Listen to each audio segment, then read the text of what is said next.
I have another question for you. Now in Brazil, we have a lot of complaints about politicians, about the elections, even though the elections in the USA.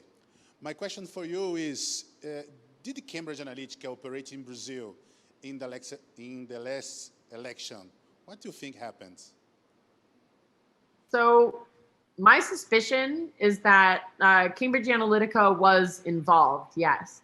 I actually helped set up the Brazilian office when I was still working at Cambridge Analytica. We had a small office in Sao Paulo where we partnered with a big marketing firm and a political consultancy, and that was to start to build up databases. In Brazil, there's an extreme amount of personal data, almost as much as the United States.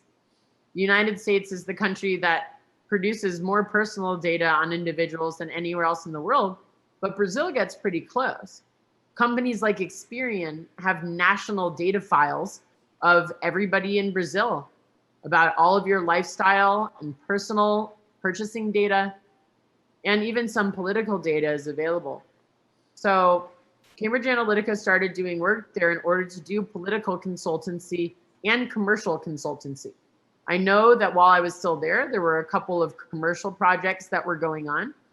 I wasn't aware of political projects that had started yet when I started to leave, but I do know for sure that Steve Bannon has bragged about consulting to Bolsonaro and in the last election campaign. Steve Bannon was the vice president of Cambridge Analytica and helped co-found the company. So I would say if Cambridge Analytica had an office there, had data on Brazilians, and then Steve Bannon came in to consult, that it's very likely that that type of intervention happened in the last election.